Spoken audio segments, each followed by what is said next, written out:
ማርኬ ቤቱን አንድ ክላስ አለ ሊያከራያት ነው ለሰላሜ ማለት ነው። ሰላሜ ወይ ጉድ! በሰላም የሚጀምረው ስም እኮ በጣም ከባድ ነው። ቤተሰቦች እዚህ ውስጥ ሰላም የምትባሉ አላችሁ? ይቅርታ እናንተን አይወክልም። እንዴት ናችሁልኝ የኔ ውዶች? ደህና ናችሁ? ፈገግታዎች ማለት ነው። እና እንግዲህ ይቅርታ በጣም በሰላም የሚጀምር ስም ሰላም አይደለም ያልኳችሁና አንዳንድ ሰዎች ለማለት ያክል ነው። ገብቷችኋል?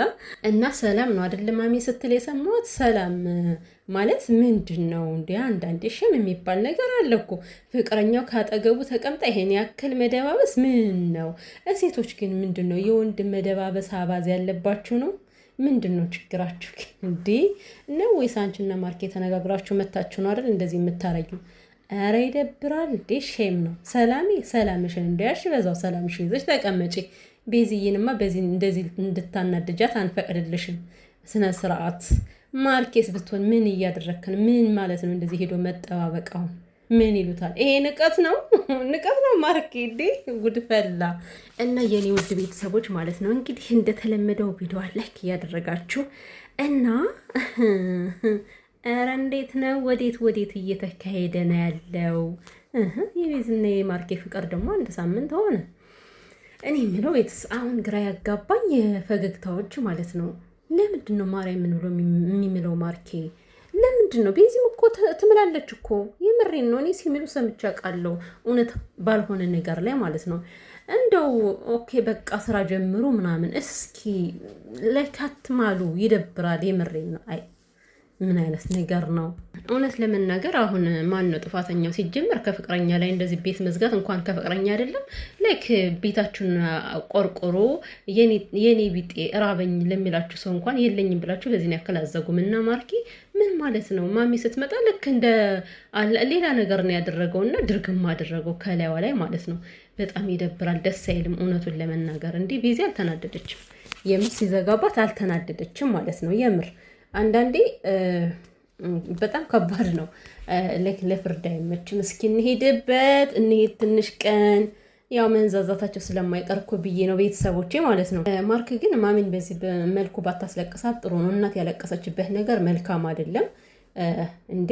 ዛሬ በጣም ነው እኮ ስቅስቅ ያለችው የኔ እናት። እንደዛ ቁንጅት ብላ ይቻት አምሮባት ማለት ነው።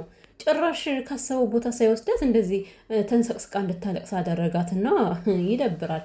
እናት ያልባረከችው ነገር ደግሞ ምንም አይሆንልህም ማርኬ ማለት ነው። ስነ ስርዓት ማለት ማሚን በቃ አስወጣት፣ ከዚህ ውስጥ አስወጣት። እናንተ ያው የተለመደ አይደለ? የተለመደ ነው የእናንተ ነገር። ለምደነዋል፣ እንችለዋለን፣ ምንም ማድረግ አይቻልም። ነገር ግን ማሚን አስወጣት ከዚህ ውስጥ። እንደዚህ እንድታለቅስ አንፈልግም እናታችን ማለት ነው። እኔ አንጀቴን የበላችኝ እነዛ ስቅስቅ ብላ ስታለቅስ ማለት የምር ይደብራል። በቃ ደስ አይልም። የሆነ ነገር ስትጀምሩ እናትን አታስገቡ፣ ቤተሰብን አታስገቡ። ነገር ግን ውዶችዬ ከዚህ ጋር ምንም ይሰራ ምንም ማነው ጥፋተኛው? ግን እስኪ ለእውነት ፍረዱና ማነው ጥፋተኛው?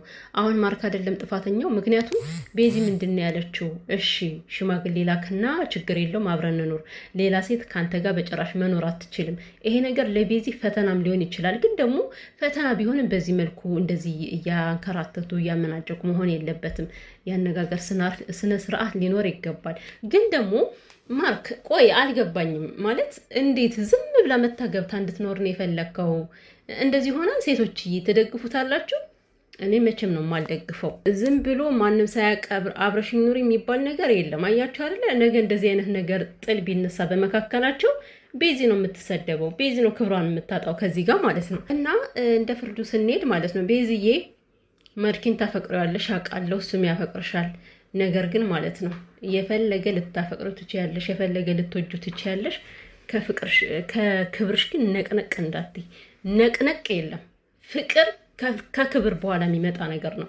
ክብር ከሌለ ፍቅር የለም። ክብርሽን በጠበቀ መልኩ ሽማግሌ ተልኮ ቀለበት ሆነ ምንም አድርጋችሁ አብረሽ መኖር ትችያለሽ።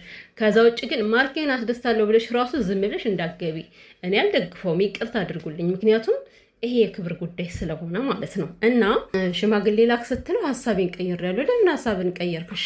ለምን ሀሳብን ቀየርክ? ማርኬ አብረሃ እንድትኖር አይደል የፈለግከው? አብረሃ እንድትኖር ከፈለግ ሽማግሌ ላክ ስትባል በደስታ እና ነገ ከነገ ወዲያ ምናምን ነገር የሚመጣውን አይተን ደግሞ በደንብ እንፈርዳለን። ግን ሂደቱ እንደዚህ ነው መሆን ያለበት። ቤዚ ከክብርሽ ንቅንቅ እንዳትይ። እኔ ሁሌም ይሄን ነው የምልሽ። ከክብርሽ የሚበልጥ ነገር ስለሌለ ማለት ነው። እንዴ ምን ማለት ነው? በቃ ሽማግሌ ላኩና ተጋቡ። ቤዚም ብትሆኚ እኔ ቀለበት አላደርግም እኔ ገና ነኝ ይቆያለሁ ማለቱን ተይው፣ በቃ ተይው። የምሬን ነው ማለት በስነ ስርዓቱ ቤተሰብ አውቆ ምናምን ሁሉን ነገር ከሆነ ከማርኬ ጋር መኖር ትችያለሽ። ከዛ ውጭ ግን ቀለበት ሊያደርግ ሲልም እኔ ገና ነኝ፣ ሽማግሌ ሊልክ ሲልም እኔ ገና ነኝ የምትይ ከሆነ በጣም ከባድ ነው የሚሆነው። ማርክ ግን ገና አንድ ቃል ማለት ደጋግመ እንኳን አልጠየካትም። አንድ ቀን ብቻ እምቢ ስላለች ሌላ ሴት ጎቶ ማምጣቱ ይሄ ትርጉም የለውም ብዬ አስባለሁ። ሰላሜ ደግሞ ስራሽን በስነ ስርዓቱ ስሪ። ምንድን ነው እንደዚህ መጠባበቅ? ከቤዚ ፊት እንደዚህ አትጠባበቂ።